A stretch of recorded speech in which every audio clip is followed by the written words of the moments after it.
Hello student, कैसे हैं आप सब लोग। हमने अपनी पिछले वीडियो में 11 केमिस्ट्री का 7th लेसन स्टार्ट कर दिया था। अगर आपने वो वीडियो नहीं देखी है तो जाकर आप देख लीजिए, आपको समझ में आ जाएगा। आज हम अपना नेक्स्ट टॉपिक शुरू करने वाले हैं, azimuthal quantum number and aufbau principle और एक्सेट्रा एक्सेट्रा। तो चलिए शुरू करते हैं। तो स्टूडेंट चलिए शुरू करते हैं अजीमुथल क्वांटम नंबर। तो अजीमुथल क्वांटम नंबर में सबसे पहले आता है यल, मतलब value of L the subshell to which electron belong, मतलब जिस सबशेल में इलेक्ट्रॉन होगा, मतलब एक इलेक्ट्रॉन होगा उसे हम एल कहेंगे, उसे हम वैल्यू ऑफ एल कहेंगे।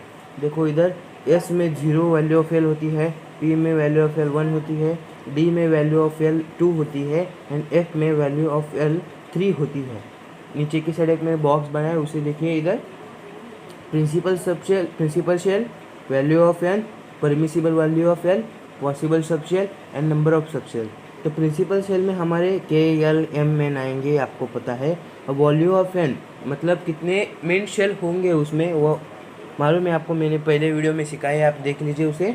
तो वैल्यू ऑफ एन के में 1 होगी, एल में 2 होगी, एम में 3 होगी एंड एन में 4 होगी। और परमिसिबल वैल्यू ऑफ एल मतलब एल की वैल्यू क्या हो सकती है, के में 0 होगी, एल में 0 और 1 हो सकती है, एम में 0 1 2 और एन में 0 या 1 या 3 हो सकती है।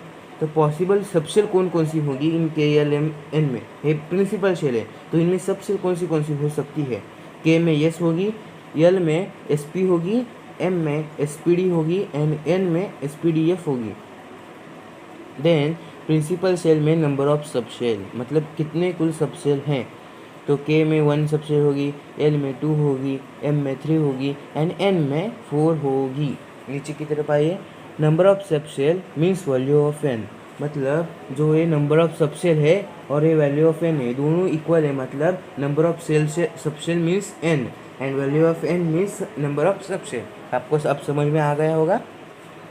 तो नीचे की देखिए, यस जो एस हमारी सबशेल होगी उसमें इलेक्ट्रॉन की कैपेसिटी 2 होगी एंड पी में 6 इलेक्ट्रॉन की कैपेसिटी है, डी में 10 इलेक्ट्रॉन की एंड एफ में 14 इलेक्ट्रॉन की कैपेसिटी होगी। फिर से एक बार देखिए, एस में 2 इलेक्ट्रॉन की कैपेसिटी है, पी में 6 इलेक्ट्रॉन की, डी में 10 इलेक्ट्रॉन की, एफ में 14 इलेक्ट्रॉन की।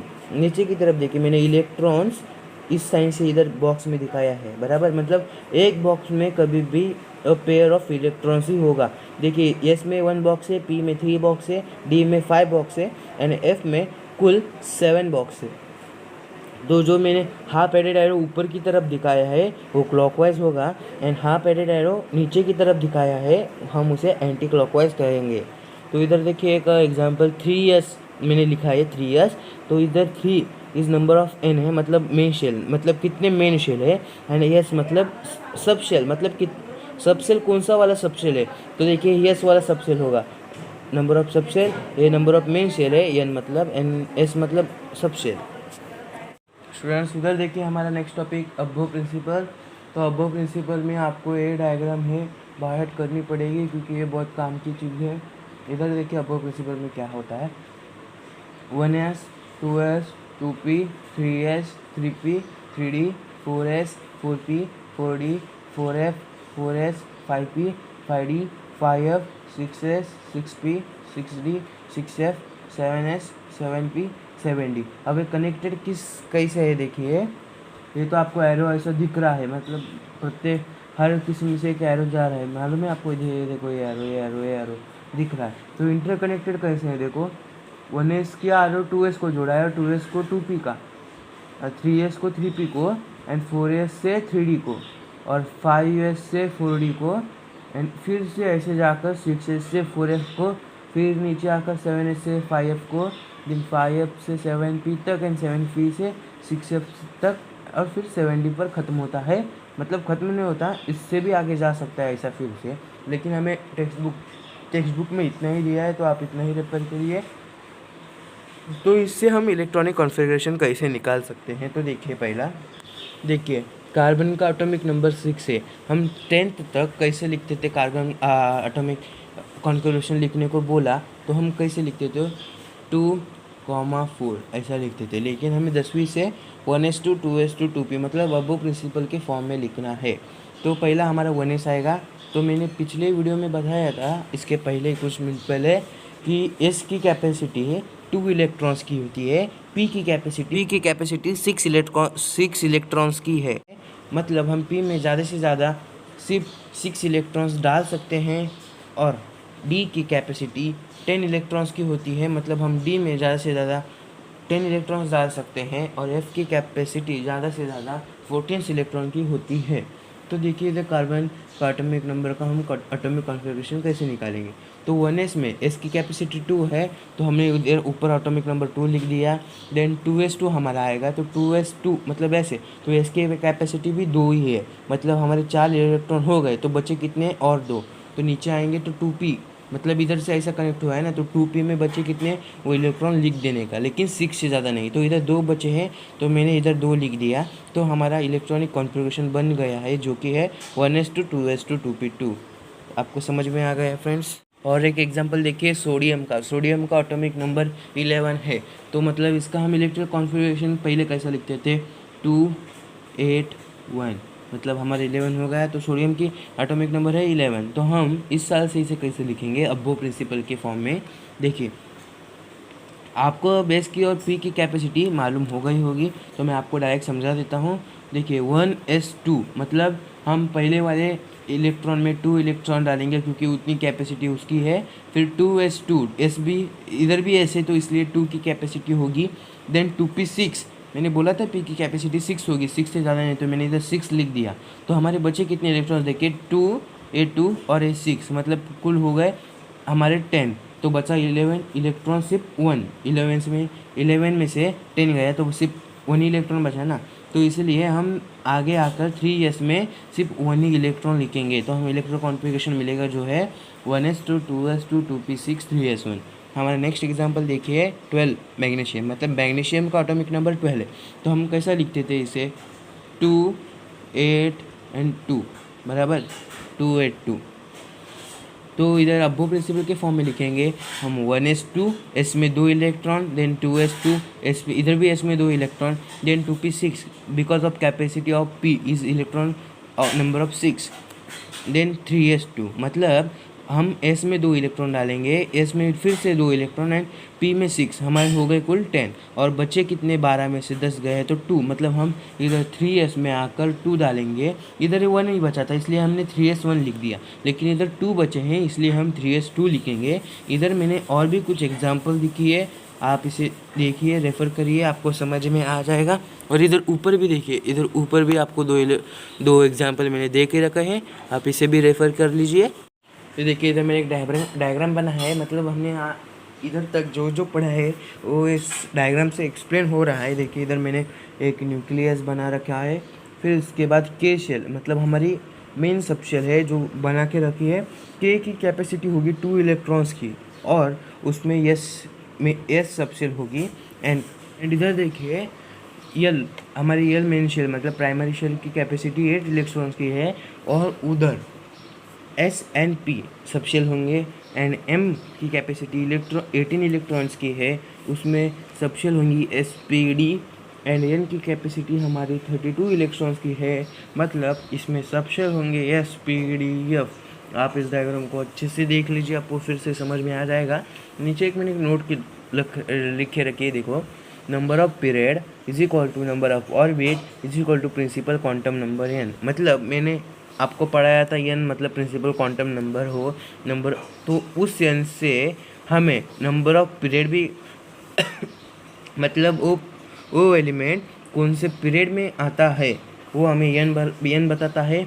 और एन से हमें क्या क्या पता चलता है, देखो, नंबर ऑफ ऑर्बिट भी पता चलता है, मतलब उस एलिमेंट के कितने ऑर्बिट है और वो कितने कौन से पीरियड में आता है, मतलब नंबर ऑफ पीरियड भी पता चलता है वो हमें प्रिंसिपल क्वांटम नंबर एन से। तो नीचे देखिए मेरे जनरल इलेक्ट्रॉनिक कॉन्फ़िगरेशन का फॉर्मूले दे के रखे हैं, इसे देखिए आप।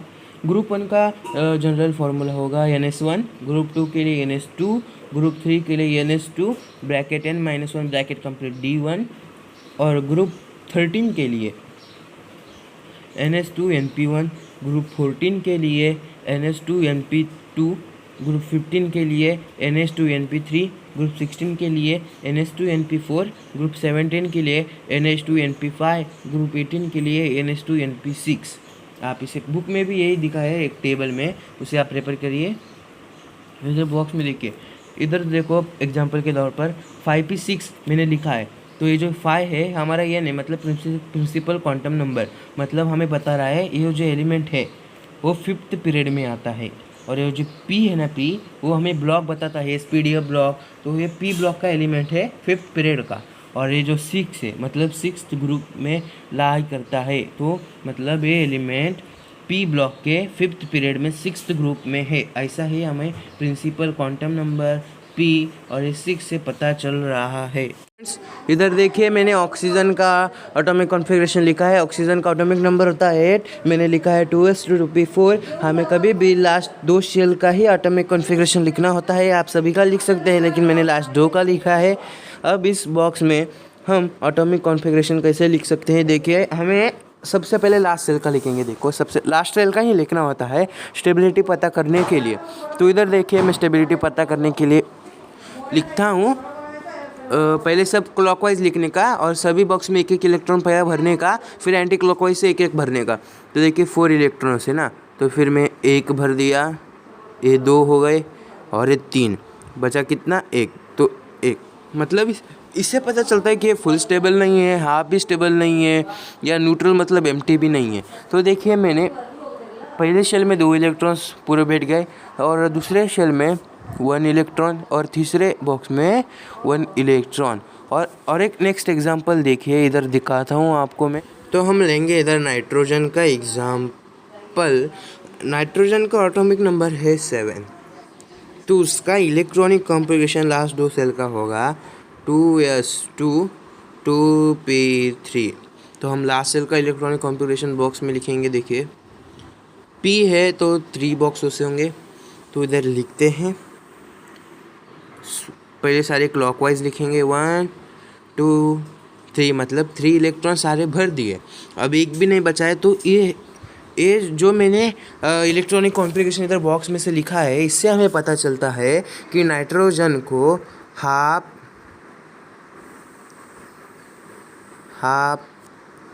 फील्ड स्टेबिलिटी होती है, मतलब नाइट्रोजन को कभी भी हाफ फील्ड स्टेबिलिटी होगी। आपको समझ में आ गया होगा स्टूडेंट, तो इसे इरेज कर देता हूँ मैं। और एक एग्जांपल के तौर पर अगर लेंगे तो हम लेते हैं कार्बन का। कार्बन का एटॉमिक नंबर है कार्बन का एटॉमिक नंबर है 6, तो इसका इलेक्ट्रॉनिक कॉन्फ़िगरेशन होगा 2s2 2p2 2s2 और 2p2। लास्ट 2 सेल का ये इलेक्ट्रॉनिक कॉन्फ़िगरेशन होगा। इरेजर किधर गया? हाँ, तो इसका 2p2 मतलब फिर से 3 बॉक्स होंगे गाइज, 3 बॉक्स कर दिए और इलेक्ट्रॉन को भरना चालू कर देता हूँ क्लॉकवाइज में 1 और 2। इधर देखिए इधर सिर्फ 2 बॉक्स भरे हैं, लास्ट बॉक्स खाली है, इसको कोई स्टेबिलिटी नहीं है। तो आपको समझ में आ गया है, ऐसा मैं इधर होप करता हूँ। अगर नहीं समझ में आया है तो आप कमेंट बॉक्स में कुछ भी पूछ सकते हैं, हम उसका आंसर आपको ज़रूर देंगे।